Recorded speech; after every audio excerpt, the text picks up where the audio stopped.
Bismillahirrahmanirrahim. Assalamualaikum warahmatullahi wabarakatuh. Alhamdulillahi wassalatu wassalamu ala asyrafil anbiya'il mursalin ala nabiyina Muhammadin sallallahu alaihi wa ala alihi wa sahbihi wasallam. Ashhadu an la ilaha illallah wahdahu la syarikalah wa ashhadu anna Muhammad abduhu wa rasuluhu la nabiyya ba'd. Qala Allah ta'ala fi kitabihil karim, Ya ayyuhalladzina amanu taqullaha haqqa tuqatih fala tamutunna illa wa antum muslimun. Alhamdulillah, pertama-tama kita panjatkan puja dan puji syukur kita hanya kepada Allah Subhanahu wa taala Rabbal alamin, serta salawat dan salam kepada Nabi kita Muhammadin sallallahu alaihi wa ala alihi wa sahbihi wasallam, kepada keluarganya, kepada para sahabatnya, juga orang-orang yang mengikuti dan mencintainya ila yaumil qiyamah. Alhamdulillah, para jamaah yang dimuliakan dan dirahmati oleh Allah Subhanahu wa taala. Alhamdulillah, di hari ini Allah Subhanahu wa taala masih mempertemukan kita masih bersama Majelis Ta'lim Babur Rahmah Bintaro dan juga teman-teman baik yang berada di sekitar Tangerang, Bintaro, Jakarta, dan juga Bogor. Alhamdulillah, hari ini kita sudah masuk kepada Ramadan yang ke-6. Berarti sudah berlalu hampir 1 minggu bulan Ramadan.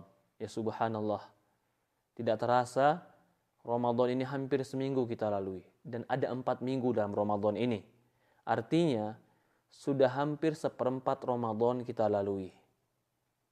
Pertanyaannya, apa yang sudah kita amalkan selama 6 hari ini? Berapa Al-Quran yang sudah kita baca selama 6 hari ini? Bagaimana sholat malam kita selama 6 hari ini? Bagaimana ibadah kita selama 6 hari ini? Jangan sia-siakan, manfaatkan waktu, terus kita melakukan amalan-amalan yang terbaik di Ramadan ini. Mari. Masih ada sisa waktu 2/3 lagi, atau masih ada sisa waktu sekitar 3 minggu lagi untuk kita memanfaatkan waktu Ramadan kita. Jangan sampai Ramadan kita sia-sia. Rugi orang yang menyia-nyiakan Ramadan. Ini kesempatan besar, kesempatan emas, waktu yang dilipat gandakan beramal soleh di sisi Allah Subhanahu wa taala. Apalagi sekarang. Perhatikan, mungkin di tahun yang lalu kita ketika Ramadan banyak gangguan, banyak godaan. Mal buka, pasar buka, kerjaan sibuk. Tapi tahun ini mal tutup, pasar banyak yang tutup. Bahkan kita keluar rumah pun sekarang diawasi oleh pemerintah dengan adanya PSBB ini. Artinya gangguan-gangguan dari luar ini sudah mulai minimalisir. Kalau kita nggak bisa mengoptimalkannya juga, berarti gangguan itu bukan hanya dari luar, bisa jadi diri kita yang belum serius beribadah kepada Allah Subhanahu wa taala. Mungkin dulu kita katakan sibuk karena ada kerjaan, sibuk karena banyak urusan, sibuk karena ini dan itu, menyambut lebaran. Tapi kalau sekarang, tidak ada lagi kesibukan kita kecuali di rumah. Tidak ada lagi kesibukan kita kecuali kita beribadah dan puasa kepada Allah. Maka sahabatku yang dimuliakan dan dirahmati oleh Allah Subhanahu wa taala, mari manfaatkan Ramadan kita. Baca Quran kita, perbanyak zikir kita, perbanyak sedekah kita, perbanyak taubat kita, perbaiki diri kita, perbaiki tujuan hidup dan niat kita agar Allah Subhanahu wa taala sampaikan kita kepada tujuan akhir kita dalam kehidupan ini. Sahabatku yang dimuliakan dan dirahmati Allah Subhanahu wa taala, Majelis Ta'lim Babur Rahmah, ibu-ibu dan bapak-bapak, ikhwanu fiddin wa akhwatu fillah yang dimuliakan dan dirahmati Allah Subhanahu wa taala, mari kita menjadi lebih baik di bulan Ramadan, terutama di awal-awal ini. Jika di awal-awal ini kita lemah, maka bagaimana nanti di akhir kita? Jika di awal-awal ini kita menggampangkan, meremehkan, atau tidak memperdulikan, bagaimana lagi nanti ketika kita di akhir Ramadan kita? Insya Allah di hari ini kita akan masuk pada pembahasan bab yang kedua dari kitab adab. Jadi buku, kita masih dalam buku Minhajul Muslim. Minhajul Muslim, masih dalam buku Minhajul Muslim ini. Dalam buku Minhajul Muslim ini kita sudah selesai bab yang pertama, yaitu akidah. Akidah kita sudah selesai, walaupun akidah secara umum yang kita bahas, dan itu hanya sekedar modal sedikit yang kita miliki, dan bukan berarti kita menyudahi atau mencukupi belajar akidah kita. Tetap belajar akidah yang mendalam, terus dalami akidah dan seriuskan akidah, karena disinilah posisi dan perbedaan antara seorang ahlus sunnah bukan dengan ahlus sunnah. Di dalam akidahnya. Sahabatku yang dimuliakan dan dirahmati Allah Subhanahu wa taala, di dalam buku versi Arab kita berada pada halaman 57. Adapun di dalam versi bahasa Indonesia, Allah alam tadi katanya adalah di sekitar halaman 129. Iya, di halaman 129. Ya.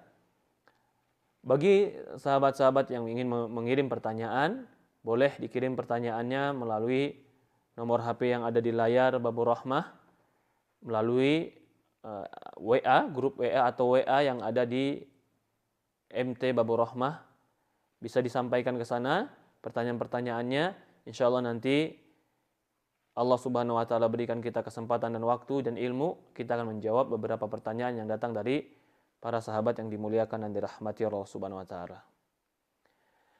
Kita sekarang berbicara tentang adab. Perhatikan ini. Bagaimana para ulama menyusun buku mereka. Bab tsani fil adab. Bab yang kedua di dalam adab. Di dalam kedua bab adab. Berarti ada bab pertama. Apa itu? Akidah. Kalau gitu, kalau orang bertanya, Ustadz, ilmu dulu atau adab dulu? Ilmu apa yang diinginkan? Kalau ilmunya tinggi, ilmu bahasa Arab, ilmu qiraatus sab'ah, ilmu rawi, mungkin adab dulu. Karena itu ilmu-ilmu alat hanya menyempurna. Tapi kalau ditanya, ya Ustadz, mana dulu? Akidah dulu atau adab dulu? Akidah dulu, baru adab. Betapa banyak orang gak belajar akidah tapi belajar adab, akhirnya adabnya kebablasan, kelewatan. Dan ini gak benar. Sehingga menghormati tidak sesuai dengan Quran. Mengagungi berlebihan, gulu. Karena apa? Adab yang tidak dibimbing dengan akidah. Adab yang terbaik itu adab kepada Allah. Itu yang harus paling kita jaga. Adab yang kedua, adab kepada Rasulullah. Adab yang ketiga, adab kepada Quran. Baru kita bermuamalah. Jika kita telah sempurna adab kepada Allah, kepada Rasul, kepada Quran, insya Allah akan sempurna adab kita bersama manusia-manusia yang lain. Jadi, sangat salah jika orang hanya mengatakan, ya sudah kita belajar adab saja dulu, nggak usah belajar akidah, atau nggak usah belajar tentang perkara-perkara yang keyakinan. Itu salah. Budi luhur, budi pekerti, itu tidak menyelamatkan seorang dari api neraka. Apa buktinya? Buktinya adalah, bukankah orang-orang selain agama Islam juga mempelajari budi luhur? Yang mereka katakan budi luhur atau budi pekerti itu semua adab. Itu semua adab. Tapi ketika tidak ada akidah yang benar, maka itu semua percuma, sia-sia. Tapi ketika akidah itu benar, insya Allah adabnya pun benar. Ketika akidah itu telah menyerap di dalam hati dan menjadi keyakinan, insya Allah adabnya pun benar. Jadi adab itu cermin daripada iman dan akhlak. Iman dan akhlak itu adalah keyakinan dan akidah. Maka ini semua saling keterkaitan. Saling keterkaitan. Faslul awal adabun niyat. Pembahasan yang pertama, adab-adab tentang niat. Bagaimana adab tentang niat? Ini yang pertama kali disebutkan oleh para ulama setelah membahas akidah, yaitu membahas niat sebelum membahas adab dan amal soleh. Apa alasannya? Kita akan bacakan di sini.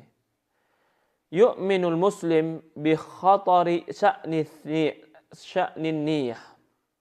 Orang muslim itu sangat meyakini bahwasannya kedudukan niat itu sangat khatar, sangat bahaya. Ahamiyatiha li sa'ir a'mali diniyah wa dunyawiyah. Bahkan sangat penting untuk seluruh amalan dunyawiyah dan amalan diniyah, agama. Jami'ul a'mal tatakayyafu biha wa takunu bihasabiha wa taqwa wa tad'af. Karena seluruh amal itu tergantung bagaimana niatnya. Kuatnya dan lemahnya amal itu tergantung niat. Wa tasihu wa tafsud taba'an laha. Bahkan sahnya amal dan rusaknya amal itu tergantung niat. Wa imanul muslim bihada bidaruratin niyah likulli a'mali wujubi islahiha mustamadun awal min qawli ta'ala. Maka keyakinan seorang muslim dengan kebutuhan dia sangat pokok dengan niat ini, agar amalan-amalan dia dan wajib dia memperbaiki niatnya, ini semua bersandar kepada firman Allah. Amal bisa menjadi besar ketika niatnya benar. Amal bisa menjadi kecil ketika niatnya salah. Ketika niatnya kecil, bahkan niatnya tercampur, maka tidak akan berarti tadi amal. Bagaikan seorang memberikan kepada kita kue. Dalam kue ini diindahkan, dihias-hiasi dengan kue yang Masya Allah, ada hiasannya, ada gambarnya, ada ucapannya kepada kita tertulis di atas kue itu. Bagus tidak? Bagus. Bahkan besar kuenya ini. Tapi ternyata, maaf, di kue tadi ada kotoran cicak yang jatuh. Kotoran cicak sebesar apa? Atau kotoran tikus yang jatuh di situ. Kira-kira kue tadi jadi berharga atau jadi kita nggak mau lagi terhadap kue tadi? Nggak berharga, nggak ada. Bukankah besar? Iya, kelihatannya indah, kelihatannya bagus. Tapi ternyata ketika didekati, ya subhanallah ada kotorannya. Maka seorang muslim, begitulah dia menghadirkan niat dalam amalnya. Jika amalnya itu ikhlas karena Allah Subhanahu wa taala, murni karena Allah, Allah akan terima amalnya. Tapi jika amalnya itu tercampur dengan kotoran-kotoran riya, kotoran sum'ah, ingin dipuji, ya subhanallah, nas'alullah salam wal afiyah. Terus harusnya seorang muslim membersihkan, memperbaiki, mengintrospeksi niat dalam amal kita. Karena kalau enggak, amal yang besar yang capek itu cuma jadi debu.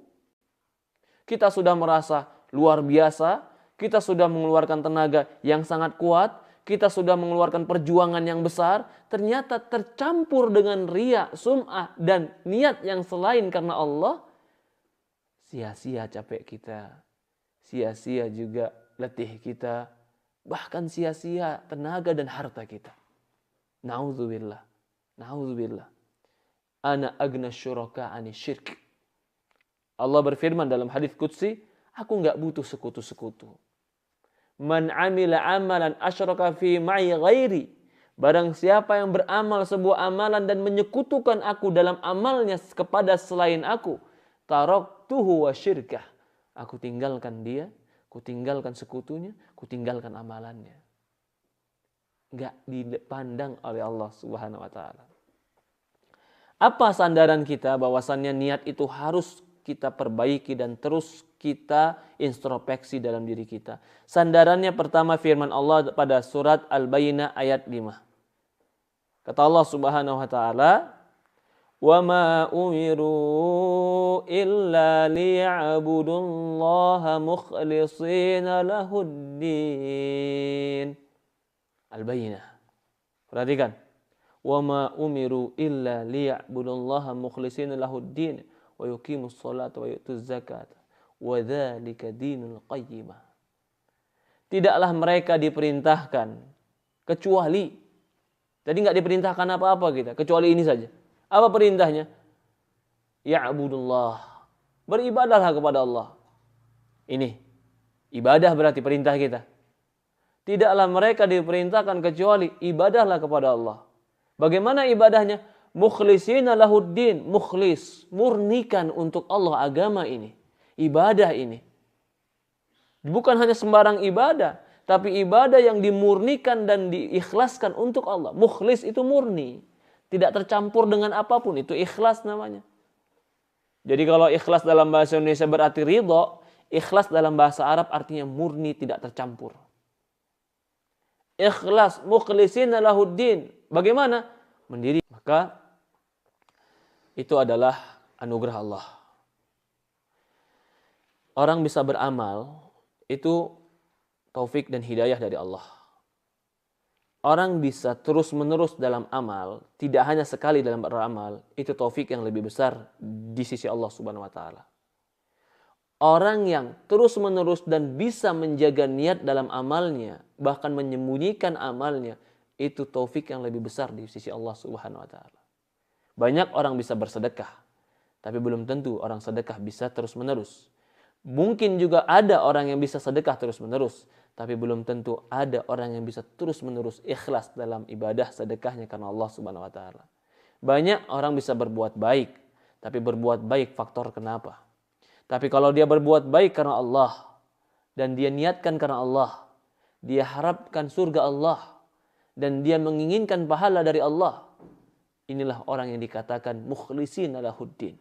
Dia memurnikan agamanya untuk Allah Subhanahu wa taala. Di dalam surat Az-Zumar, perhatikan surat Az-Zumar ayat 11. Qul inni umirtu an a'budallaha mukhlishan lahuddin. Katakan ya Muhammad, sesungguhnya aku ini diperintahkan. Untuk apa? Umirtu, aku diperintahkan oleh Allah Subhanahu wa taala an na'budullaha mukhlishina lahuddin. Agar aku beribadah kepada Allah, menyempurnakan ibadah kepada Allah Subhanahu wa taala, agama kepada Allah Subhanahu wa taala.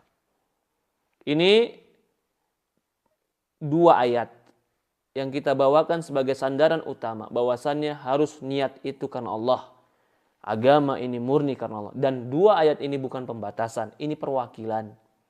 Jika kita membaca di Quran, maka banyak sekali ayat-ayat Quran yang menunjukkan kepada arah ini. Banyak sekali.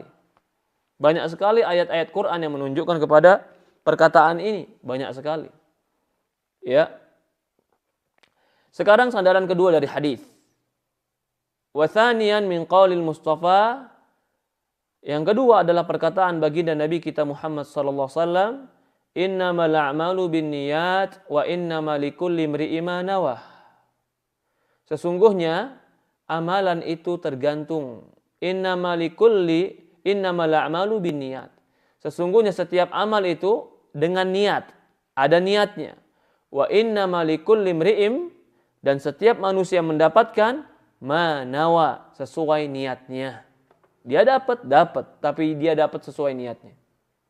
Kalau niatnya akhirat karena Allah, dia dapat surga dari Allah. Kalau niatnya dunia, dipuji orang, dia dapat pujian itu, tapi nggak dapat dari Allah. Kalau orang niatnya karena dunia, dia dapat dunia, tapi belum tentu dapat akhirat. Tapi setiap amal itu pasti ada niatnya. Tidak ada amalan tanpa niat, nggak ada. Karena niat itu di hati dan tujuan. Karena niat secara bahasa itu adalah al-qasdu.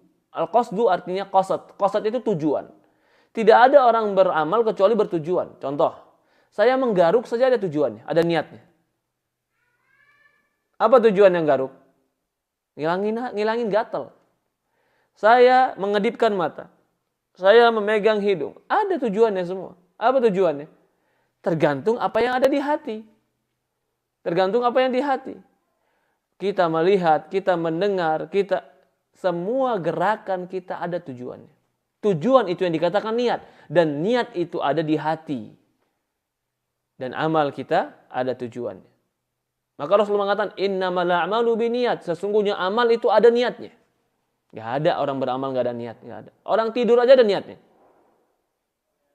Kenapa dia tidur? Karena dia ingin menghilangkan capek. Karena dia ingin istirahat, karena dia ingin menghilangkan kepusingan di kepalanya, tidur dia. Ada tujuan? Ada. Innallaha la yanzuru ila sawarikum wala innallaha la yanzuru ila sawarikum wa amwalikum innama yanzuru ila qulubikum wa a'malikum. Dalam hadis riwayat Muslim dan riwayat Ahmad dan yang lainnya, Rasulullah SAW bersabda, sesungguhnya Allah tidak melihat kepada sawarikum, rupa kalian, bentuk tubuh kalian, kulit kalian, kecantikan kalian, kegagahan kita, ketampanan kita. Allah nggak lihat itu dari kita. Wala ila amwalikum, Allah juga nggak lihat harta kita. Karena semua dari Allah. Ketampanan kita dari siapa? Kegagahan kita dari siapa? Kecantikan kita dari siapa? Apakah ada campur tangan kita ketika kita cantik, ketika bayi, pesan sama Allah, ya Allah aku pesan anaknya hidungnya begini? Nggak bisa. Ketika dia lahir, murni lahir itu hanya pilihan Allah. Yusawwiru fil arham, Allah yang gambarkan wajah seperti itu. Ketika dia gagah, cantik, Allah nggak lihat itu, karena itu Allah kasih dia. Karena itu murni pemberian Allah. Begitu juga harta. Allah kasih kepada siapa saja harta. Kepada orang kafir Allah kasih. Kepada orang yang mencela Allah, Allah kasih. Kepada orang yang mencela Rasul, Allah kasih. Yahudi Allah kasih. Kepada orang yang menentang Allah, orang Yahudi Allah kasih. Walakin yanzur ila qulubikum wa a'malikum. Akan tetapi yang Allah lihat dan Allah pandang itu hati, qulub. Apa sih isi hati kita ini? Murni karena Allah kah? Baik karena Allah kah? Bertakwa karena Allah kah? Takut karena Allah kah? Mencintai karena Allah atau karena dunia? Takut karena Allah atau karena dunia? Allah lihat isi hati kita. Wa a'malikum, kemudian Allah lihat amal kalian, karena amal itu adalah pancaran dari iman dan pancaran dari yang ada di hati. Jika yang di hatinya baik, maka amalnya baik.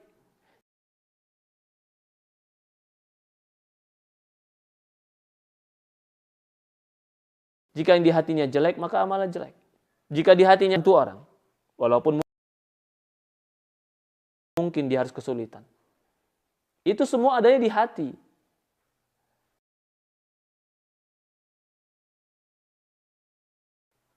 Maka amalan anggota badan ini merupakan aplikasi yang ada dan terekam di dalam hati.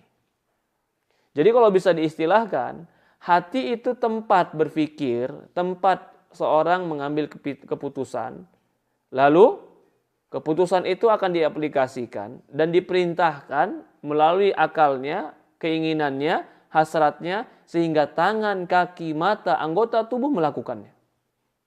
Kata hati, ya tangan ambil, buka kulkas. Kata hati, ya mulut buka, mulutmu sehingga dia minum. Yang bilang siapa? Hati. Siapa yang memerintahkan hati? Nafsu. Nah, hati dan nafsu tadi saling berdekatan. Kalau hatinya bersih dan suci dengan iman dan ketakwaan, maka nafsunya bisa dikontrol. Tapi kalau hatinya kotor, penuh dengan dosa, penuh dengan syahwat, maka dia tidak bisa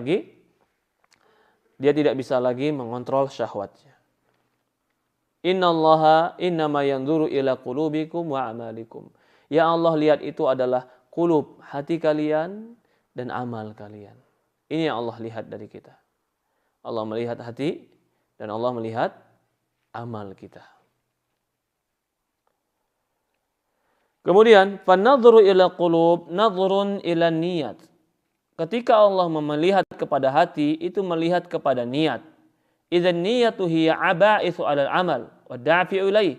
Karena niat dan tujuan dialah yang menyebabkan orang beramal dan pendorong seorang melakukan amal. Dari Rasulullah SAW bersabda, man hamma bihasanatin walam ya'malha kutibat lahu hasanah. Barang siapa yang himmah, semangat, ingin kuat. Ingin di mana letaknya? Di hati. Barang siapa yang keinginan kuat di hatinya, walam ya'malha, tapi nggak bisa diamalkan. Berarti amal itu setelah apa? Setelah hati. Lalu kata Rasulullah SAW, kutibat lahu hasanah. Dituliskan bagi dia satu kebaikan. Ya subhanallah, niat baik di dalam hati. Tapi dikatakan hammah. Hammah itu bukan hanya sekedar ingin, tapi niat yang sudah ditekadkan dan dibulatkan. Ingin saya puasa hari ini. Begitu dia ingin berpuasa, qadarullah dia sakit. Hammah namanya. Allah catat sebagai orang puasa bagi dia. Ingin dia sholat berjamaah ke masjid dan ingin sekali hatinya datang ke Jumatan ke masjid. Tapi ternyata semua masjid ditutup. Allah catat dia sebagai orang Jumatan. Karena hatinya ingin sekali melakukan amal tadi. Tapi dikarenakan di luar kekuasaan dirinya, dia tidak bisa melakukan itu. Adapun yang ada pada dirinya, dia katakan ingin untuk melakukan itu.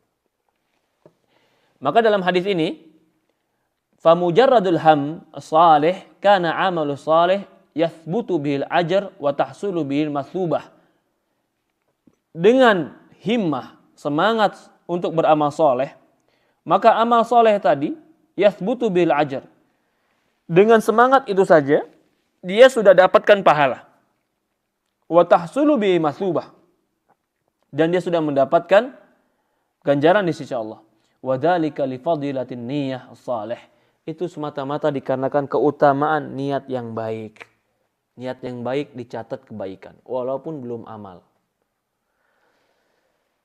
Rasulullah SAW bersabda, An-nasu arba'un, atau arba'atun. Manusia itu ada 4 kriteria. Rajulun atallahu azza wa jalla ilman, wa malan, fahuwa ya'malu bi'ilmihi fi malih. Yang pertama, subhanallah, ini orang yang paling baik, yang paling Allah anugerahkan kebaikan bagi dia. Adalah seorang yang Allah berikan ilmu, Allah berikan harta. Subhanallah, ilmu dulu kemudian harta. Nanti akan dibahas, ada orang diberikan harta tapi nggak berikan ilmu. Ada orang diberikan ilmu dan diberikan harta, sehingga ilmunya itu membimbing hartanya selalu dalam kebaikan dan selalu dalam ziraah, selalu dalam masru', selalu dalam proyek kebaikan. Itu orang yang berilmu dan memiliki harta. Fahuwa ya'malu bi'ilmih fi malih. Dia beramal dengan ilmunya dengan hartanya tadi. Pada hartanya tadi. Fayaqulu rajulu atani Allah Ta'ala mithlu ma. Lalu datang orang kedua. Kalau seandainya aku diberikan Allah Subhanahu wa taala seperti Allah berikan kepada dia, la'amiltu kama amila. Aku akan beramal seperti amal dia. Dia enggak punya harta, tapi dia iri dengan orang-orang yang kaya, bukan karena kekayaannya. Karena orang tadi bisa sedekah. Dia ingin sedekah juga. Tapi dia nggak punya sedekahnya. Dia ingin bisa bantu orang lain. Kalau dia bilang, kalau aku juga punya harta seperti dia, aku akan bantu orang lain seperti dia. Bukan iri dan dengki kepada harta kayanya, tapi irinya karena orang bisa beramal soleh. Dan ini yang dikatakan ghibthah. Dan ini dibolehkan. Ya, maka orang yang seperti ini yang kedua, fahuma fi ajri sawa. Maka mereka berdua, orang yang pertama dan orang yang kedua, pahalanya sama. Subhanallah. Tapi jelas orang yang kedua tadi bukan sekedar niat, terbukti keinginan yang kuat. Maka walaupun dia punya sedikit, dia bantu walaupun dengan kesedikitannya. Yang ketiga, rajulun atallahu malan wa lam yu'ti ilman. Subhanallah. Ini bahaya. Rajulun, orang ketiga ini orang bahaya. Orang yang Allah berikan harta tapi nggak dikasih ilmu. Kenapa bahaya? Karena dengan harta ini, tanpa ilmu dan tanpa iman, dia akan bisa terjerumus ke dalam dosa, bahkan ke dalam fitnah dunia. Harta itu manis. Dunia itu manis. Jika dia tidak menggunakan dengan baik, maka dia terfitnah dengan yang manis tadi. Inna dunya khulwah wa khadirah. Sesungguhnya dunia ini hijau dan manis, kata Rasulullah SAW. Wa inna Allah mustakhlifikum fiha. Dan Allah Subhanahu wa ta'ala mengganti kalian di dalam dunia ini berbeda-beda. Ini orang kedua, punya harta tapi nggak punya ilmu. Hartanya difoya-foyakan.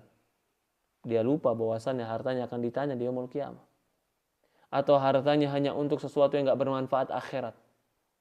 Atau bahkan sebagian mereka hartanya hanya untuk pamer-pamer dan sombong. Untuk menampakkan dirinya. Na'udzubillah. Nas'alullah salam wal afiyah. Untuk menampakkan dirinya. Bahwasannya dia punya. Apa faedahnya menampakkan kepada orang lain? Kita punya sesuatu hanya untuk menampak-nampakkan kepada orang lain dengan bukan tujuan karena Allah. Apa faedahnya? Jika orang itu suka menganggap bagus, maka dia akan iri dan hasad. Jika dia tidak suka dan menganggap itu remeh, dia akan mencela kita. Nggak ada kebaikannya. Jika kita menampakkan, contoh, ya, apalagi zaman sekarang, orang bukan menampak-nampakkan kehidupannya saja. Dan ini jangan. Menampak-nampakkan kehidupan itu tidak baik. Bisa mematahkan hati kaum muslimin yang tidak mampu, atau bahkan bisa menyebabkan orang iri, hasad, dan dengki, atau bahkan bisa mengantarkan kepada kerusakan dan kehancuran. Orang yang punya ilmu orang yang punya harta tapi nggak punya ilmu, bahaya. Apalagi terkumpul dalam dirinya muda, tenaga ada, muda, wajah belum keriput, dia punya harta, tapi dia nggak punya ilmu, dia punya syahwat, dia punya hawa nafsu, dia punya penampilan, dia punya umur yang muda, dia punya tenaga, dia punya harta, nggak punya ilmu. Ya subhanallah, ya subhanallah. Betapa bahayanya dia. Dan hampir-hampir orang seperti ini jika tidak dibimbing terjerumus dalam jurang kejelekan dan bahkan bisa masuk ke dalam jurang api neraka. Dan ini banyak terjadi. Anak muda yang banyak uang terkadang hanya memamerkan kehidupannya tanpa ada ilmu. Tanpa ada ilmu yang ada pada dirinya. Dan itu bukan kebaikan. Dan itu bukan kebaikan, itu adalah kebodohan. Apalagi sebagian orang bukan memamerkan lagi hanya hartanya, memamerkan dirinya, memamerkan istrinya, memamerkan anaknya. Dia pamer foto istrinya. Apa faedahnya? Kalau istrimu cantik dan dilihat oleh orang lain itu cantik, maka istrimu akan direbut oleh orang.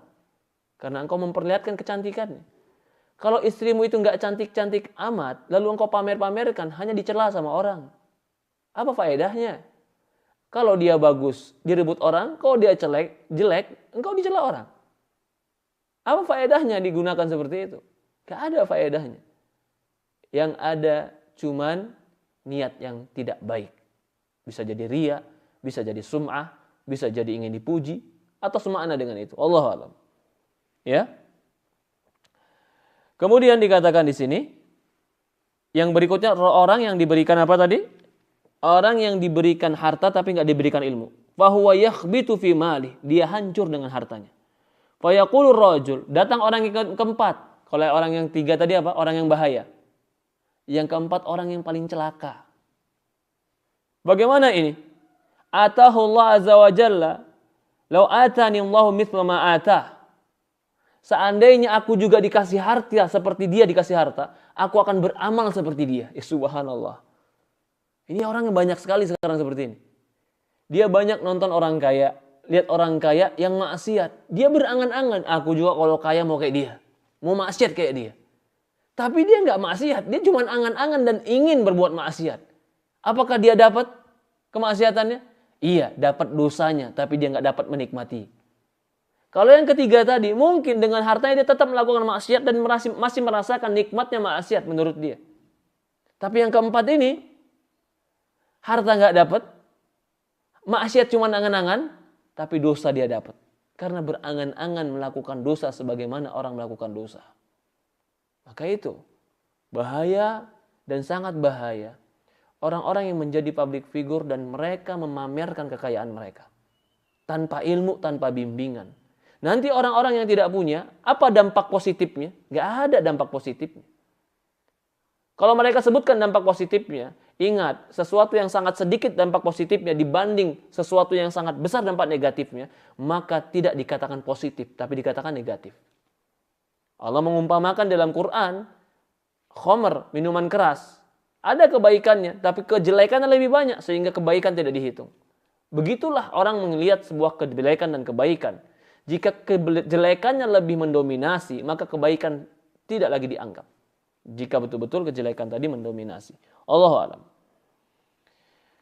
Maka dikatakan di sini, kama ya'malu fihi ma fi wazri sawa, ya Rabb, mereka dosanya sama. Mereka dosanya sama. Subhanallah. Fa uthiba dzawin niyat salih bi thawabil amal salih. Akan diberikan pahala orang yang berniat baik dengan pahala yang baik. Wa wuzira sahibun niyatil fasida bi wazri sahibul amal fasid. Dan akan diberikan dosa orang yang berniat jelek sebagaimana orang yang beramal jelek. Wa kana maraddu hadza ila niyat wahdah. Dan tempat kembalinya semua cuma niat. Tadi kenapa? Yang keempat tadi tetap dikatakan dosa.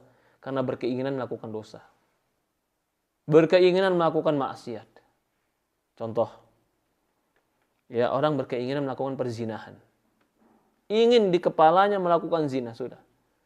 Cuman karena keterbatasan dirinya, keterbatasan waktunya, keterbatasan tempatnya, keterbatasan segalanya, nggak bisa melakukan zina. Tapi berangan-angan di hatinya berzina. Orang seperti ini telah melakukan dosa. Telah melakukan dosa karena dia telah semangat dan ingin sekali melakukan dosa. Ya. Di antaranya juga qauli sallallahu alaihi wasallam wa huwa bitabuk. Perkataan Rasulullah sallallahu alaihi wasallam dan dia ketika itu berada di Tabuk. Apa kata Rasulullah SAW? Innal bil madinati aqwaman maqata'na wadiyan wala wati'na mawta'an yaghitul kuffar wala anfaqatna nafqatan wala asabna makhmasatan illa syarakuna fi dhalik wa hum bil madinah. Subhanallah. Rasulullah mengatakan, sesungguhnya di Madinah ada sekelompok orang, maqata'na wadiyan, tidaklah kita ini yang berjalan di lembah-lembah, dan kita ini memerangi dan membenci orang kafir. Jadi maksudnya kita yang perang, kita ingin memerangi orang kafir, sementara mereka di Madinah, kita ini berjalan di lembah-lembah. Wala anfaqna nafaqatan, tidak juga kita mengeluarkan uang yang banyak agar kita berjalan ini fisabilillah ini. La asabatna makhmasatun, sampai kita mendapatkan kelaparan, kesulitan, illa syarakuna, kecuali mereka yang di Madinah itu pahalanya bareng sama kita. Wahum bil Madinah, padahal mereka di Madinah. Bagaimana bisa? Mereka di Madinah, tapi pahalanya seperti orang jihad. Rasulullah SAW bersama para sahabat, tapi mereka di Madinah. Bagaimana kata Rasulullah SAW? Rasulullah mengatakan, waqila lahu kaifa dzalik ya Rasulullah. Lalu ditanya kepada Rasulullah SAW, ya Rasulullah, kok bisa begitu? Kok bisa begitu ya Rasulullah SAW? Maka Rasulullah SAW katakan, kata Rasulullah SAW, habasahumul uzur fasyaraku bihusnin niyyah. Mereka tertahan karena uzur mereka. Tapi mereka bersekutu dengan pahala kita, mereka bersama kita dalam pahala dikarenakan niat mereka. Ya subhanallah, betapa agungnya niat. Jadi jangan pernah orang muslim itu bersedih, ya Allah kenapa aku kok gak pernah naik haji ya Allah. Aku gak punya harta karena naik haji. Ketika kita punya niat yang kuat dan tekad yang bulat ingin naik haji, Allah catat insya Allah sebagai orang haji. Kalau seandainya kita gak bisa pergi. Ya Allah, aku gak bisa puasa. Padahal aku ingin sekali puasa. Karena sakit, karena menyusui, karena hamil, karena anak. Maka akan dihitung sebagai orang puasa. Walaupun dia harus mengganti di hari yang lain. Begitu juga orang tua yang jompo. Pengen sekali melakukan kegiatan-kegiatan dan berangan-angan kalau seandainya aku muda, aku akan bantu agama Allah ini. Sebagaimana Waraqah bin Naufal. Waraqah bin Naufal mengatakan ketika bertemu Rasulullah SAW, kalau seandainya aku diberi umur panjang dan aku muda, aku akan bantu engkau ketika engkau diusir umatmu. Tapi Waraqah bin Naufal tetap dicatat sebagai orang yang musyarakah bersama Rasulullah SAW dalam pahala. Karena tujuan dan inginnya, kuat niat dia. Maka dari itu, tidaklah orang yang meninggalkan sebuah amal dikarenakan uzur padahal dia ingin sekali melakukan amal tersebut, kecuali dia akan dicatat sebagai orang yang beramal. Orang yang sakit akan dicatat sebagai orang yang sehat dalam amalnya, sebagaimana dia biasa melakukan ketika dia sehat. Orang yang safar akan dicatat bagaikan orang yang mukim dalam amalnya, ketika dia safar terbatas dalam perbuatan dan amalnya. Ya. Kemudian dikatakan, wa ja'ala ghairu mujahid fa yahsulu ala ajrin ka ajrin mujahid. Rasulullah menjadikan orang-orang yang tidak berjihad pahalanya seperti orang berjihad. Wa man qawlihi idza altaqa musliman, jika dua orang Islam saling bertemu, bisayfihima, keduanya memikul pedang mereka, faqatil wal maqtul finnar, membunuh dan dibunuh neraka dua-duanya. Perhatikan hadis ini. Hadis yang pendek tapi merupakan hadis yang baik dalam memahami akidah. Idal taqa, jika bertemu dua. Siapa yang bertemu dua? Muslimani, dua orang Islam. Apa yang dilakukan? Saling bunuh-bunuhan. Pertanyaan, membunuh dosa besar tidak? Dosa besar. Bahkan wa may yaqtul mu'minan muta'ammidan fajazau jahannam khalidina fiha. Barang siapa yang membunuh orang mukmin sengaja, maka balasannya neraka jahanam khalidina fiha. Kekal di neraka, kata Allah. Di sini dikatakan orang yang bermuslim saling bertemu dan saling membunuh, maka dua-duanya masih dikatakan muslim oleh Rasulullah SAW. Maka di sini dalil kita yang pertama bahwasannya pelaku dosa besar itu tetap muslim. Bahkan dalam Al-Quran Allah mengatakan, fa in ta'ifatani minal mu'minina qatatalu fa aslihu bainahuma. Jika dua kelompok orang beriman saling membunuh, fa aslihu bainahuma. Damaikan keduanya. Fa in baghat ihdahuma 'alal ukhra, kalau salah satunya bughat, melampaui batas, kudeta, faqatilul lati tabghi hatta tafi'a ila amrillah. Maka perangilah mereka yang bughat sampai mereka kembali kepada jalan Allah Subhanahu wa taala. Di sini ada hadis ini faedah yang lain, apa itu? Faqatil wal maqtul finnar, yang dibunuh dan membunuh tempatnya neraka. Maka para sahabat berkata, ya Rasulullah, hada qatil. Ini orang yang membunuh, neraka tempatnya. Kenapa orang yang dibunuh juga neraka ya Rasulullah? Maka Rasulullah mengatakan, li'annau arada qatl sahibi. Tapi dia masuk neraka juga karena dia ingin membunuh temannya. Cuman kalah cepat. Yang dibunuh masuk neraka. Kenapa? Karena dia ternyata ingin membunuh temannya tapi kalah cepat. Ketebas duluan sama temannya sehingga dia mati. Kalau dia tadinya cepat, tentu dia membunuh orang. Maka dia yang terbunuh tetap neraka karena dia punya niat membunuh orang. Ini bahayanya niat dan ini besarnya niat. Orang yang berniat baik bisa masuk surga, orang yang berniat jelek bisa masuk neraka. Tapi niat yang baik dan jelek itu terbukti dengan amal. Jadi kalau kita bisa menggambarkan di sini, mungkin ada orang, Allah alam, contohnya orang astagfirullahaladzim, berniat ingin berzina. Nauzubillah. Nas'alullah salamah wal afiyah. Allahumma tahhir qulubana. Allahumma tahhir qulubana. Allah contoh orang contohnya mau berzina. Udah pengen dia berzina. Tapi dia bingung mau pergi kemana. Dia keluar rumah, cari ke sana, cari ke sini, nggak dapat. Udah ada usaha jalan kaki. Tapi nggak dapat juga. Orang seperti ini dia hitung dosa. Karena dia niat bersama usahanya. Sebagaimana orang yang ingin membunuh tadi, dihitung dosa. Walaupun dia terbunuh.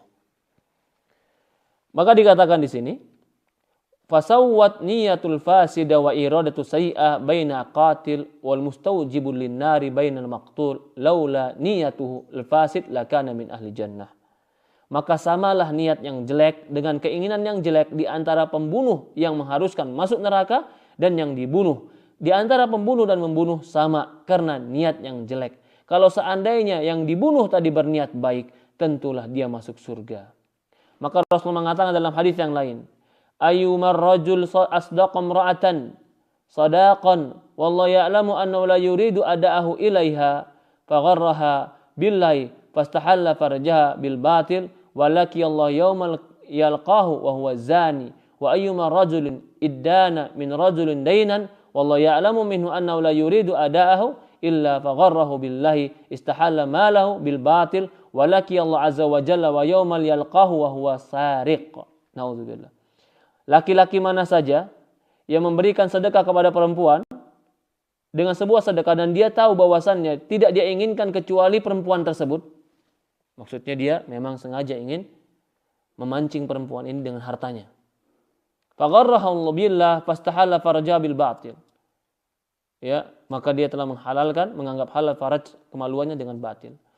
Begitu juga fastahalla mahlahu bil batil. Walaki Allah azza wa jalla. Yang kedua adalah orang yang tadi itu dia nggak sempat berzina, tapi dia ingin berzina. Sudah bayar sama perempuan tadi, sudah ngasih uang sama perempuan tadi. Qadarullah, umpamanya ditangkap Satpol PP. Tangkap Satpol PP tetap dihitung dosa. Udah bayar, udah masuk ke kamar berdua, ternyata belum melakukan, tapi ketangkap, kepergok sama Satpol PP. Dosa tetap. Kenapa? Karena dia telah semangat untuk melakukannya. Maka di sini juga Rasul mengatakan, ayyumar rajulud dan siapa saja yang berhutang dari orang lain dan Allah tahu bahwasannya dia tidak ingin berutang kecuali nggak mau ngembalikin. Dia bilangnya hutang, tapi dalam hati dia Allah tahu dia nggak mau balikin. Fagharrahu billahi wastahalla malahu bil batil. Maka dia menghalalkan harta orang tadi dengan batil, dia ingin ambil saja. Alasannya minjem, padahal dia niat nggak balikin. Laki Allah azza wa jalla yaumul yalqahu wa huwa sarik. Maka akan bertemu kepada Allah nanti di yaumul qiyamah dia sebagai pencuri. Mulutnya bilang pinjam, tapi hatinya bilang nggak gua balikin nih, nggak dikembalikin uang. Hatinya niatnya, mulutnya bohong, dusta. Yang dihitung di sisi Allah Subhanahu Wa Taala itu adalah hatinya. Wa bin niyat sayyi'ah inqalabal mubahu haram. Dengan niat yang jelek berubah yang boleh jadi haram. Menghutang-hutang piutang boleh. Sedekah itu boleh. Tapi karena sedekah niatnya untuk berzina, pinjam uang niatnya supaya enggak ngebalikin, fajaizu mamnu', maka yang boleh menjadi terlarang. Wa makana khalian minal haraj asbadha haraj, yang tadinya enggak mengapa jadi tidak boleh. Ini dalil-dalil menunjukkan bahwasannya pentingnya niat di dalam hati kita dan dalam beramal. Karena niat yang akan memberikan kepada kita nilai amal tersebut. Berkata lagi Syekh, wa kullu hada yu'akkadu dan ini semua menekankan bahwasannya ma ya'taqidul muslim fi khatrun niyah wa 'idhamu sya'niha kabiru ahmiyatiha. Menekankan bahwasannya apa-apa yang diyakini oleh seorang muslim bahwasannya niat itu sangat bahaya dan sangat agung kedudukannya dan sangat besar pentingnya. Walidha huwa yabni sa'irul a'mali ala salihin niyat. Karena itulah orang yang baik itu, orang muslim itu membangun amal solehnya di atas niat yang baik. Kama yabdhulu juhdahu fi alla ya'mal amalan biduni niyah. Ya, kama la yabdul juhdahu fi alla ya'mal amalan biduni niyah. Bahkan dia bersungguh-sungguh dalam amalannya agar tidak beramal dengan amalan tanpa niat atau dengan niat yang enggak benar. Niat ruhul amal, karena niat itu ruhnya amal. Amal enggak akan ada artinya kalau enggak ada ruhnya. Wa qawamuhu wa sihhatu, bahkan yang memperkuat itu adalah niat dan yang membenarkan amal itu adalah niat. Wa fasaduhu min fasadihi, rusaknya amal tergantung rusaknya niat. Wal amalu biduni niyah sahibu mura'un niyah ruhul amal. Naam. Wal amalu biduni niyah sahibuhu mura'in muttakalifun mamqutun kama ya'taqidul muslim anna niyah ruknun a'malu wa syartuha. Orang yang beramal tanpa niat atau orang yang riya, ya, orang yang mutakallifu mamqut, orang yang celaka. Sebagaimana orang yang muslim berkeyakinan bahwasannya niat itu adalah rukun dari amal dan syarat dari amal. Fa innahu yara anna niyatu laysat mujarrad lafaz bil lisan. Allahumma nawaitu kadza. La hiya haditsun nafsul hasab. Karena niat itu bukan hanya ucapan dan juga bukan hanya keinginan saja, keinginan hati. Bahkan terkadang niat itu nggak perlu dilafatkan. Rasulullah SAW nggak pernah melafatkan niatnya. Coba siapa yang bisa membawakan satu hadis yang sahih tentang lafaz niat dari Rasulullah SAW? Nggak ada. Atau satu hadis yang sahih tentang lafaz niat dalam puasa? Tidak ada. Adapun orang-orang yang mengatakan ada niat dan boleh berlafaz niat itu hanya beranalogikan. Analogi itu berarti berpikir, menganalogikan dengan yang lain, bukan berdalil. Analogi, akal itu bukan dalil. Kias itu terkadang bukan dalil. Kalau kiasnya kias yang salah. Ibadah itu nggak bisa dikiaskan. Yang bisa dikiaskan itu adalah muamalah, beras dan semisal dengan itu. Adapun ibadah tidak bisa dikiaskan. Allahu a'lam. Maka sangat salah jika ada orang mengatakan bahwasannya niat itu boleh dilafatkan. Boleh dilafatkan. Kalau kita katakan itu boleh dilafatkan, bagaimana lafadznya? Pertanyaan kita bagaimana lafadznya? Oh akhirnya ketika kita kata boleh dilafadzkan, orang buat lafadz-lafadz masing-masing. Lafadz-lafadz yang ada dan tersebar selama ini nggak ada satupun dari hadis Rasulullah SAW. Niat itu wajib, tapi melafadzkannya dengan lafadz-lafadz tertentu dan mengajarkan lafadz tertentu, siapa yang mengajarkannya? Bukan baginda Nabi kita Muhammad SAW. Bahkan kalau dia melafadzkan di mulutnya 1000 kali dengan lafadz yang baik, tapi niat hatinya jelek, maka yang tercatat yang jelek. Seperti tadi, orang yang berniat dalam hatinya bahwasannya dia meminjam uang untuk tidak dikembalikan, walaupun di mulutnya nanti saya kembalikan sebulan lagi, di mulutnya dia bilang, walaupun nanti saya kembalikan sebentar lagi, kalau saya punya uang saya kembali, mulutnya, tapi hatinya mana? Saya nggak akan balikin. Mana yang dicatat? Yang di hati, karena Allah tahu yang di hati.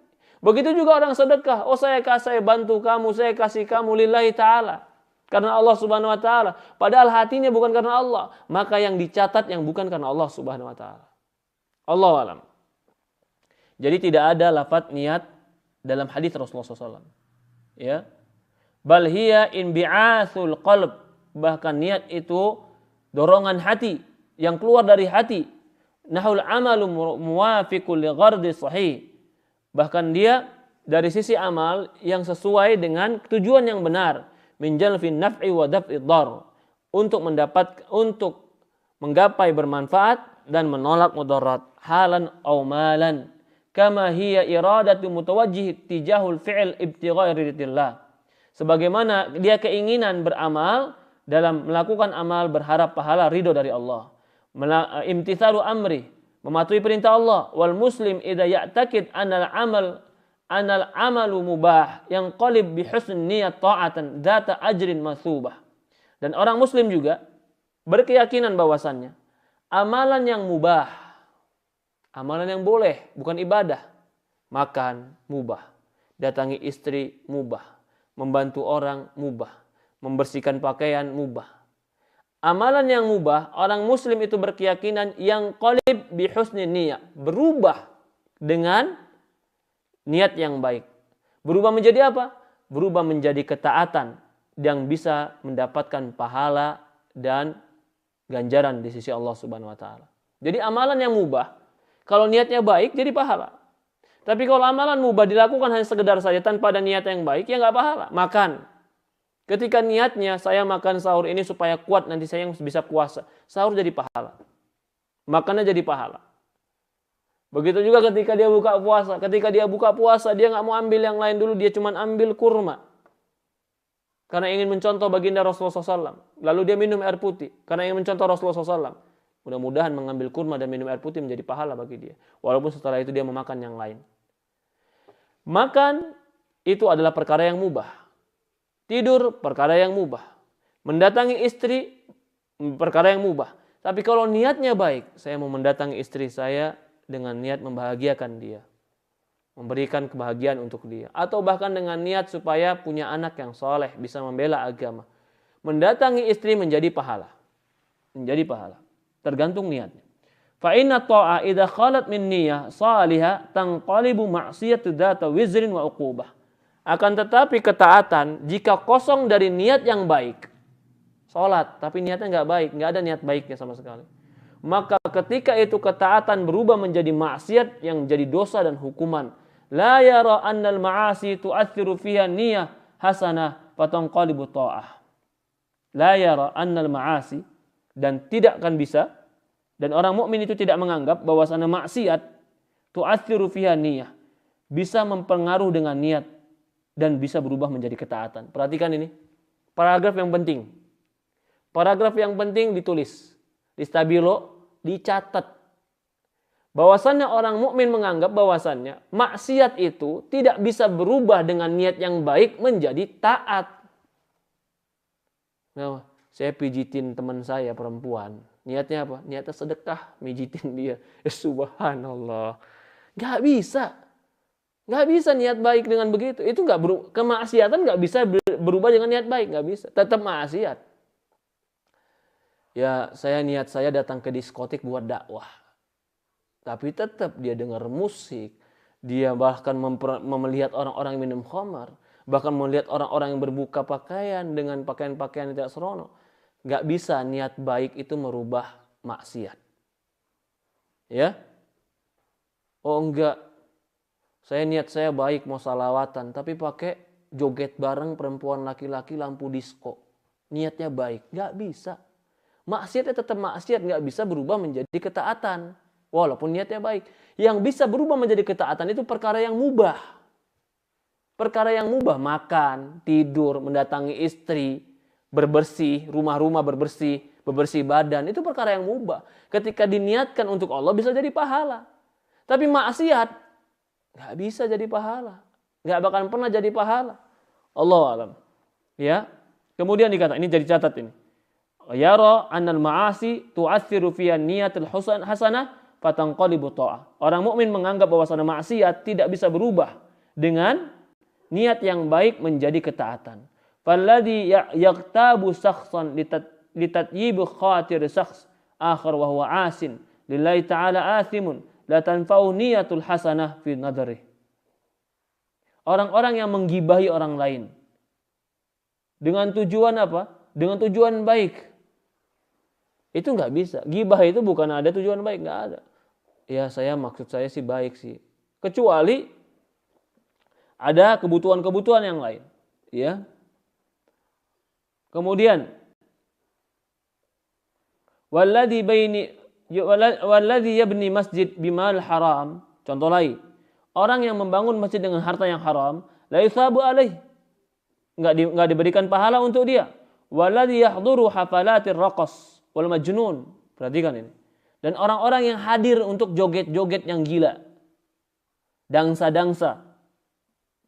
Au yashtari awraqu yanasib tashji'ul musyari' la khairiyah. Atau membeli tiket-tiket undian. Tiket-tiket undian untuk memberikan semangat, padahal tiket judi isinya. Au li faidati jihad wa nahwi wa huwa asin lillahi ta'ala. Maka ini walaupun niatnya baik tetap maksiat kepada Allah Subhanahu wa taala. Ya, wa huwa asin lillahi ta'ala athimun ma'zurun ghairu ma'jur. Dia berdosa dan enggak dapat pahala. Walladzi yabni kibabu ala quburi salihin. Orang yang membangun kubah-kubah, habis hartanya banyak. Untuk bangun kubah, memperindah kubah di keramik. Ternyata apa? Memperindah, dikasih AC. Untuk apa? Kuburan. Ya subhanallah. Itu niat baik tidak akan jadi amal baik. Karena Rasulullah melarang membangun kuburan. Walau kanat niatus soleh kama yarah. Walaupun dia berniat baik sebagaimana yang dia anggap. Itla yang qalibu bin niatis soleh ta'atan. Ketika itu dengan niat yang baik nggak bisa berubah menjadi ketaatan. Illa makana mubahan ma'dzunan fi fi'li qad, kecuali perkara yang mubah. Nah, perkara yang mubah kalau niatnya baik bisa menjadi amal soleh. Wa ammal muharram, adapun perkara yang haram fala yang qalib ta'atan bihal min ahwal. Enggak pernah bisa menjadi ketaatan dari ahwali, dari keadaan daripada keadaan-keadaan yang ada. Sahabatku yang dimuliakan dan dirahmati Allah Subhanahu wa taala, ini pentingnya niat dalam beramal. Bahkan seorang itu bisa jadi dalam sebuah hadis Rasulullah SAW mengatakan, kata Rasulullah SAW, fa innar rajul ya'malu bi amali ahli jannah hatta ma bainahu wa bainaha illa dira' fa yasbiqu ahli kitab fa ya'malu bi amali ahli nar fa yadkhuluha. Kata Rasulullah SAW, bisa jadi orang beramal dengan amalan penghuni surga. Sehingga antara dia dan surga tinggal satu hasta lagi. Satu hasta lagi. Fasbiqu alai kitab, tapi kitab telah tertulis dan telah terdahulu untuk dia. Fayamalu bi amali ahli nar, kemudian dia beramal dengan amalan penghuni neraka, fayadkhuluha, kemudian dia masuk neraka. Kata para ulama menjelaskan, bagaimana mungkin orang yang sepanjang hidupnya beramal dengan amalan penghuni surga, sampai-sampai seolah-olah surga tinggal satu hasta lagi sama dia, tapi ternyata sekali saja dia mengamalkan penghuni neraka, dia masuk neraka. Bagaimana bisa seperti ini? Maka dalam hadis yang lain disebutkan, fima yabdun nas, fa inna rajulu ya'malu bi amali ahli jannah fima yabdun nas. Bisa jadi seorang itu beramal amalan penghuni surga yang nampak oleh manusia. Orang tahu dia dermawan, nampaknya. Orang tahu dia soleh, nampaknya. Orang tahu dia orang ulama, nampaknya. Tapi Allah tahu isi hatinya, sehingga akhir hayatnya dia melakukan amalan penghuni neraka dan Allah masukkan dia ke dalam neraka. Karena yang Allah tahu hatinya, yang manusia tahu itu dohirnya. Dohirnya orang melihat dia seolah-olah pengamal penghuni surga. Dohirnya orang melihat dia seolah-olah orang yang baik. Dan itu tidak salah karena manusia hanya tahu yang dohir. Tapi Allah yang maha tahu yang di batin. Ketika batinnya bukan karena Allah, ketika isi hatinya bukan karena Allah, tidak akan bisa ditutupi, suatu hari akan terbongkar apa yang ada di hatinya. Maka dari itu, sahabatku yang dimuliakan dan dirahmati Allah Subhanahu wa taala, bukan seberapa hebat dan seberapa banyak rakaat yang kita solati, tapi seberapa murni rakaat dan niat yang kita siapkan. Bukan seberapa banyak dan seberapa hafalan Quran yang telah kita hafalkan, tapi seberapa besar niat yang kita berikan untuk menghafal Quran. Bisa jadi amal banyak tadi menjadi debu di sisi Allah Subhanahu wa taala karena niat yang salah. Bisa jadi amal yang sedikit dan mungkin ringan di sisi manusia, tapi besar di sisi Allah Subhanahu wa taala karena kejujuran, keikhlasan, kemurnian niat kepada Allah Subhanahu wa taala. Ini yang dikatakan kejujuran, jujur beramal kepada Allah. Yang dalam bahasa Arab adalah sidq. Betul-betul jujur beramal karena Allah, bukan karena kemunafikan, bukan karena kepura-puraan, bukan karena riya, bukan karena sum'ah, bukan karena ingin dipuji, bukan karena ingin disanjung, bukan karena ingin mendapatkan dunia, bukan ingin mendapatkan wanita. Rasulullah mengatakan dalam sebuah hadis, kata Rasulullah SAW ketika menceritakan hadis innamal a'malu binniyat wa innamal likulli imrin ma nawa, Rasulullah bersabda, "Faman kanat hijratuhu lid-dunya yusibuha aw imra'atun yankihuha, fa hijratu ila ma hajara ilaih." Barang siapa yang hijrahnya karena dunia yang akan didapatkan, karena dagangnya, karena usahanya, karena ekonominya, aw imra'atin yankihuha, atau dia semata-mata karena perempuan yang ingin dia nikahi, bukan karena Allah, fahijratul ila ma hajara ilaih, maka hijrahnya untuk apa dia hijrahkan. Begitu juga kita hijrah dalam agama ini. Kalau itu hijrah fisik, begitu juga kita hijrah dalam amalan kita ini. Kenapa? Apakah karena Allah? Apakah karena dunia? Apakah karena ikut-ikutan? Apakah karena wanita? Apakah karena ingin yang lain-lain? Perhatikan niat kita. Kalau ternyata niatnya bukan karena Allah, amal yang capek dan letih tadi menjadi debu yang berterbangan. Ada sebuah hadis. Ketika ada seorang yang beramal dengan amalan yang ketika itu para sahabat melihat dia seolah-olah ini orang penghuni surga sudah. Para sahabat kagum sama dia. Jika perang paling depan, musuh ditebas, nggak pernah mundur, bahkan dia paling berani. Para sahabat kagum sama dia. Ini orang masuk surga nih kalau mati. Dikabarkan ke Rasulullah SAW, ya Rasulullah, si fulan itu hebat. Di mata manusia dia hebat, seolah-olah antara dia dan surga tinggal sejengkal. Ketika dikabarkan ke Rasulullah SAW, Rasulullah mengatakan, huwa finnar. Dia itu penghuni neraka. Kaget para sahabat. Maka ada seorang sahabat yang penasaran, kenapa dia dikatakan penghuni neraka? Maka dia selalu memantau orang tadi, dipantaunya, dilihatnya, selalu dia memperhatikan. Jika dia maju, dia ikut maju. Jika mundur, dia ikut mundur. Jika dia pergi, dia ikut pergi. Ternyata suatu hari orang yang dikatakan ingin masuk surga ini, yang dikagumi oleh para sahabat, terluka dengan luka parah, hampir sekujur tubuhnya terluka. Tapi ternyata dengan luka yang begitu banyak, dia tidak sadar. Dia tidak sabar. Dia ambil tongkatnya, dia ambil tombaknya, diletakkan di ulu hatinya, lalu dia tusukkan ke dalam dirinya. Maka sahabat yang memantau tadi langsung berteriak, "Shadaqa Rasulullah." Benar Rasulullah. Benar Rasulullah. Diceritakan oleh Rasulullah SAW. Ya Rasulullah, ternyata dia mati bunuh diri. Kenapa dia bisa mati bunuh diri? Sementara selama ini para sahabat melihat dia betul-betul orang yang seolah-olah masuk surga. Inilah dikatakan, isi hati di akhir akan nampak. Ternyata dia bukan karena Allah. Kalau dia karena Allah, dia akan sabar. Kalau dia karena Allah, dia akan tetap sabar, tidak akan membunuh dirinya.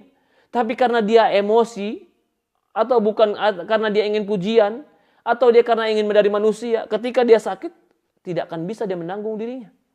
Maka dari itulah,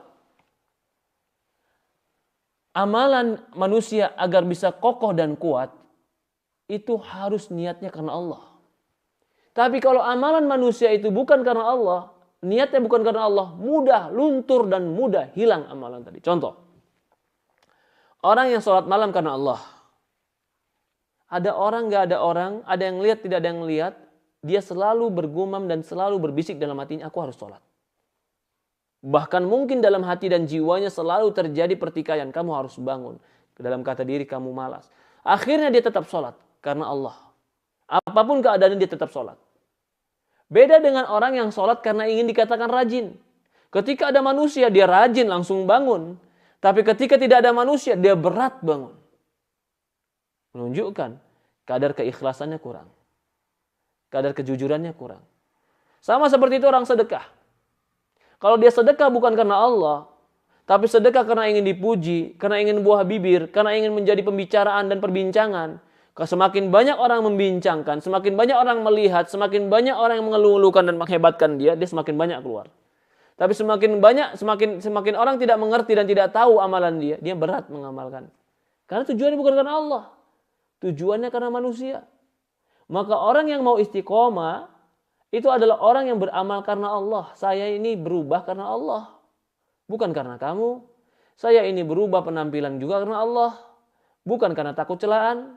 Bukan ingin pujian. Saya ini berbuat baik. Saya ini pergi ke masjid. Saya ini bersedekah. Saya ini beramal. Bukan karena ingin dipuji orang. Tapi karena ingin melakukan kebaikan dan menyebarkan kebaikan kepada manusia. Kalau ini yang menjadi sumber dan pendorong dia dalam beramal, insya Allah dia akan kokoh dalam beramal. Walaupun manusia mencela dan melempari dia dengan kalimat-kalimat yang jelek. Tapi karena Allah tujuannya, Allah yang dia inginkan, maka dia akan tetap mendapatkan kebaikan. Sahabatku yang dimuliakan dan dirahmati Allah Subhanahu wa taala, maka dari itu niat ini perkara yang terpenting. Niat itu bukan dilafatkan, tapi niat itu adalah keinginan hati yang menyebabkan tujuan dan yang mengantarkan kita beramal. Maka perbaiki niat kita dalam kehidupan kita, dalam amal kita, dalam keseharian kita, dalam ibadah kita. Semoga Allah Subhanahu wa taala memberikan kepada kita rahmatnya dan ampunannya. Semoga Allah Subhanahu wa taala juga mengangkat derajat orang-orang yang jujur dalam amalnya, dan orang-orang yang jujur dalam amalnya, orang-orang yang benar dalam niatnya akan diistiqomahkan. Dan yang terbaiknya, Allah Subhanahu wa taala akan berikan kepada dia husnul khatimah. Kebaikan di akhir hayatnya dengan mengucapkan la ilaha illallah.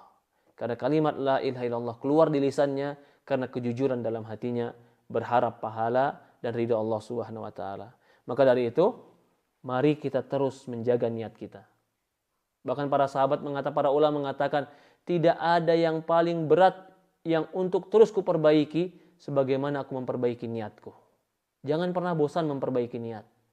Kadang-kadang ada bisikan riya, kadang-kadang ada bisikan sum'ah, itu baik. Kenapa baik, Ustaz? Karena di situ berarti kita sedang menepis dan sedang membersihkan. Kalau tidak ada yang membisikkan seperti ini, terkadang kita merasa aman saja niat kita. Padahal kita butuh terus membersihkan niat kita dan amal kita. Allahu a'lam. Mungkin para sahabat yang ingin bertanya dipersilahkan. Bisa kirim pertanyaannya ke nomor WhatsApp yang telah disediakan. Ya. Nomor WhatsApp yang ada pada Babur Rahmah, MT Babur Rahmah. Allahu a'lam. Atau juga bisa pada nomor WhatsApp yang ada pada channel Penuntut Ilmu Bogor.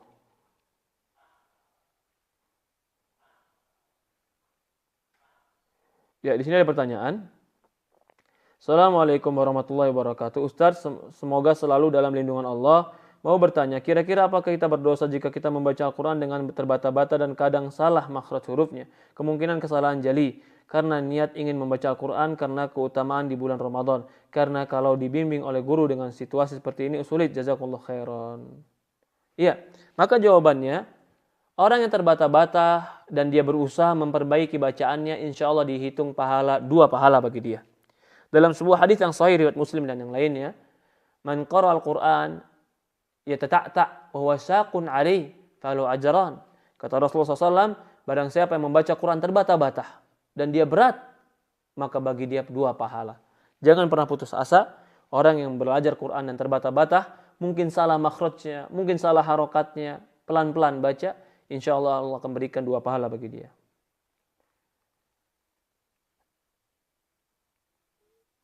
Bismillah, Ustadz bertanya, mana yang lebih utama ketika setelah selesai sholat berzikir dulu baru berdoa atau sebaliknya? Iya, Rasulullah SAW ketika selesai sholat itu banyaknya berzikir. Mengatakan Allahu Akbar, Allahu Akbar, Allahu Akbar. Bahkan Abdullah bin Abbas mendengar Rasulullah SAW itu berzikir dengan Allahu Akbar. Atau Astagfirullah. Ya. Atau dengan zikir-zikir yang lain. Membaca ayat kursi, Subhanallah, Alhamdulillah, Allahu Akbar, 33. Adapun berdoa, maka mungkin sesekali boleh berdoa setelah sholat wajib atau setelah sholat sunnah. Tapi yang jelas Rasulullah SAW menyeringkan dalam sholatnya itu berzikir setelah sholat. Lalu apakah ada perintahnya ketika berdoa setelah selesai sholat dengan mengangkat tangan? Jazakumullah khair. Adapun perintah dalam hadis, Allah alam yang saya pahami enggak ada. Adapun para ulama menafsirkan faida faraqta fansab wa ila rabbika farghab. Jika engkau telah selesai fansab tancapkan, maksudnya tancapkan tanganmu. Sebagian ulama menafsirkan itu bahwasanya kalau engkau setelah selesai salat angkat tanganmu. Iya, kalau itu salat sunnah atau salat minta hujan atau salat hajah, mungkin setelah salat kita angkat tangan kita. Atau salat istikharah, setelah salat kita angkat tangan kita. Adapun setelah salat wajib, maka di situ memperbanyak zikir kepada Allah Subhanahu wa taala. Adapun yang afdol pada salat wajib itu doanya Allah alam di antara azan dan qomat. Di antara azan dan qomat.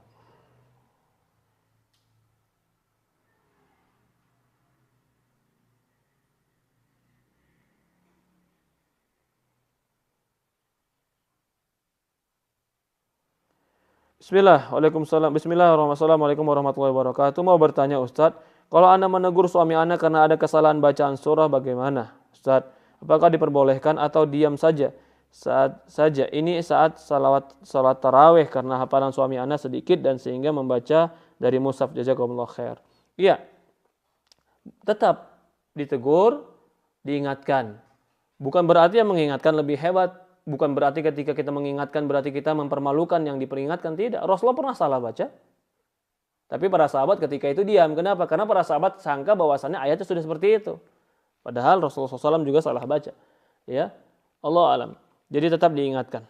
Dan boleh sholat dengan membaca mushaf.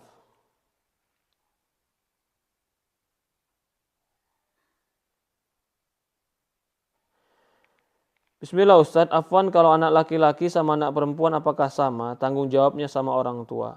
Karena banyak yang bilang orang tua tanggung jawab anak laki-laki. Iya. Sebenarnya ya umumnya anak laki-laki itu yang memiliki hartanya. Kalau perempuan dia biasanya harta dari suaminya. Maka kalau seperti itu keadaannya adalah anak laki-laki yang mungkin yang memiliki harta lebih bebas, dia bertanggung jawab pada orang tuanya. Walaupun anak perempuan jika dia mampu membantu orang tuanya dari hartanya pribadi, dia bisa bantu orang tuanya. Maka Rasul mengatakan di dalam sebuah hadis, anta wa maluka li abika. Kamu dan hartamu punya bapakmu. Artinya, apa yang dipunya anak laki-laki itu ada hak dari orang tua di situ. Wallahu a'lam.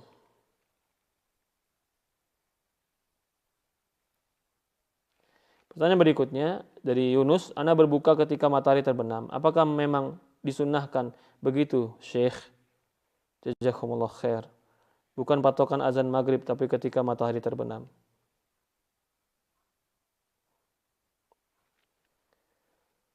Iya.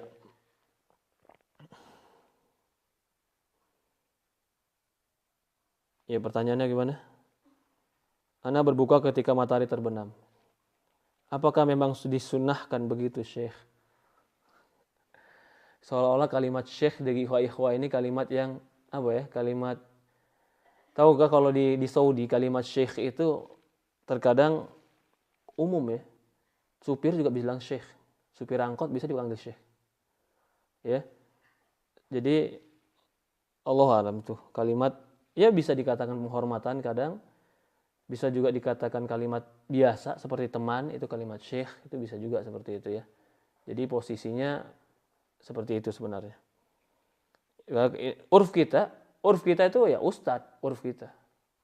Walaupun orang Arab ke Indonesia levelnya ustadz dipanggilnya syekh. Ya karena di Arab. Padahal levelnya tetap ustadz. Bahkan bisa jadi dia Bukan ustadz, tapi karena Arab, pakai songkok, nggak bisa bahasa Indonesia, langsung dikatakan syekh. Ya. Allah alam. Tapi kalau di negeri Arab, ustadz itu berarti doktor profesor, ustadz. Itu berarti doktor profesor. Ya ini cuma istilah-istilah ya. Allah alam. Pertanyaannya sekarang, ketika matahari terbenam, pertanyaannya, yakinkah antum melihat matahari terbenam? Atau antum tunggu di rumah, tunggu gelap aja? Itu belum yakin namanya. Namanya yakin itu dengan mata kepala lihat. Itu yakin. Allah alam, kalau bukan di pinggir pantai, atau bukan di gedung tinggi, atau bukan di padang pasir, atau bukan di padang rumput yang luas, sulit untuk melihat matahari terbenam. Ya, jadi kalau dia duduk depan rumahnya, tunggu matahari terbenam lah, ini orang azan ntar aja, nggak bisa. Kapan kamu tahu matahari terbenam? Gelap. Iya, gelap itu memang matahari terbenam, tapi awal terbenamnya kapan? Nggak tahu. Ya, kalau bisa melihat dengan mata kepala sendiri matahari terbenam dan berbuka ketika matahari terbenam itu lebih afdol. Itu lebih afdol. Tapi kalau nggak tahu, nggak bisa, boleh mengikuti orang-orang yang azan.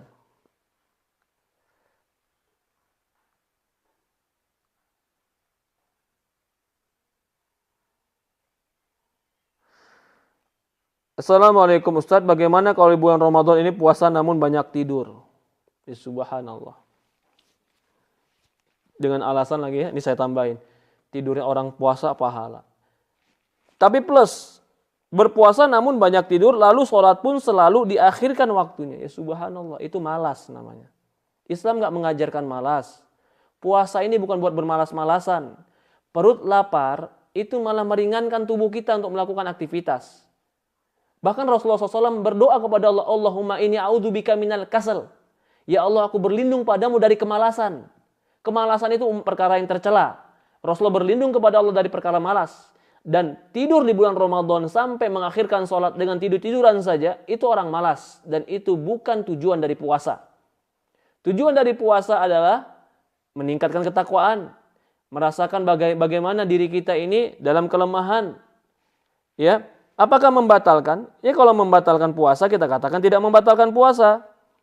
Apakah membatalkan puasa? Kita katakan tidak membatalkan puasa. Tapi bagaimana dengan pahalanya? Ya sangat rugi. Apalagi sampai mengakhirkan sholat, sangat rugi. Mengakhirkan sholat, mentang-mentang sekarang mungkin nggak sholat di masjid, akhirnya sholat itu harus banyak berlindung kepada Allah dari godaan syaitan dan kemalasan. Berdoa kepada Allah, sebagaimana berdoanya Rasulullah SAW, Allahumma inni a'udzubika minal kufur wal kasal. Ya Allah, aku berlindung padamu dari kekufuran dan kemalasan. Karena kemalasan itu termasuk perkara yang tercela dan kita minta perlindungan kepada Allah Subhanahu wa taala. Allahu a'lam.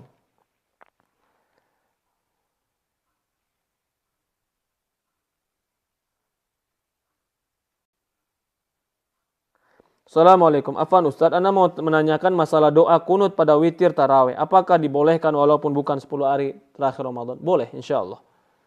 Witir, boleh. Bahkan terkadang bukan Ramadan pun ketika witir itu mendoakan dengan doa-doa kunut boleh. Apa doa kunut witir? Bisa seperti doa yang diajarkan oleh Hasan bin Ali radhiyallahu an. Allahumma hdina fiman hadait wa fina fiman afait wa tawallana fiman tawallait. Boleh menambah dengan beberapa doa kita minta agar ditolak bala, agar diangkat bala oleh Allah Subhanahu wa taala, itu boleh.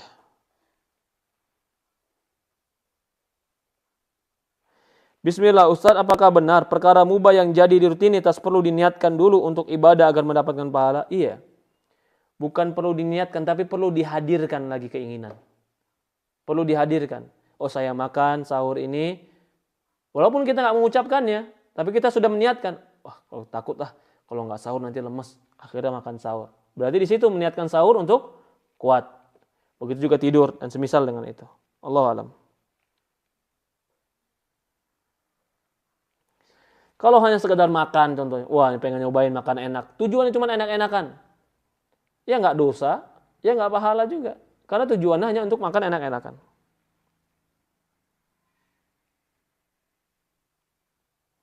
Assalamualaikum Ustadz, mau bertanya, lelaki yang masih suka main game dan merokok, apakah pantas dijadikan calon suami? Saya mau kasih tahu satu. Bukankah calon suami itu orang yang bisa mengendalikan rumah tangga? Iya. Orang yang merokok itu orang yang nggak bisa mengendalikan dirinya. Apa buktinya? Buktinya sekarang suruh dia berhenti rokok. Bisa tidak? Nggak bisa. Berarti dia nggak bisa mengendalikan dirinya. Bagaimana dia mau mengendalikan rumah tangganya? Mau mengendalikan anaknya? Mau mengendalikan emosinya? Mengendalikan dirinya saya nggak bisa. Ya, kalau menurut saya laki-laki yang merokok seperti ini dan suka main game nggak ideal, nggak ideal. Dan ini masih jauh dari, apalagi suka main game, rokok, main game. Wah Allah ya Rabb.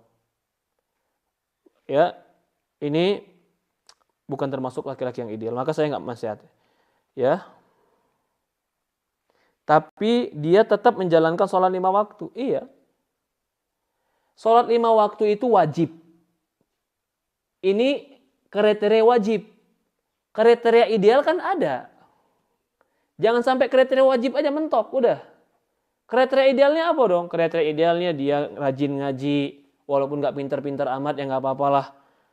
Ya kalau bisa hafid Quran, Masya Allah. Oh ketinggian Ustadz, ya sudah paling nggak rajin ngaji, bisa jaga diri, nggak ngerokok, taat sholat 5 waktunya, dia nggak bermain yang sia-sia, seperti itu. Allah alam. Ya.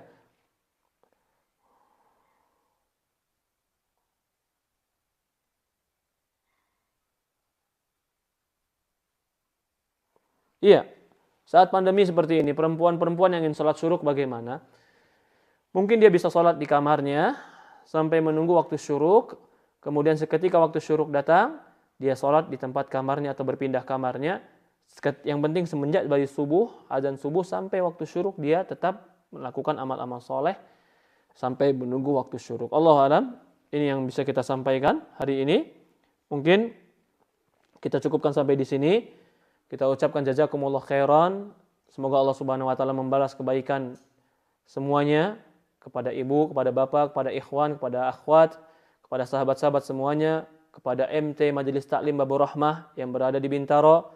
Semoga Allah Subhanahu wa taala tetap memberkahi semua usaha kita dalam menyebarkan dakwah ini dan tetap menghidupkan ibadah-ibadah taklim ini. Semoga kita dibalas kebaikan oleh Allah Subhanahu wa taala. Kurang lebih mohon maaf. Subhanakallahumma wa bihamdihi subhanallah ilaha illa anta nastaghfiruka wa atubu ilaik.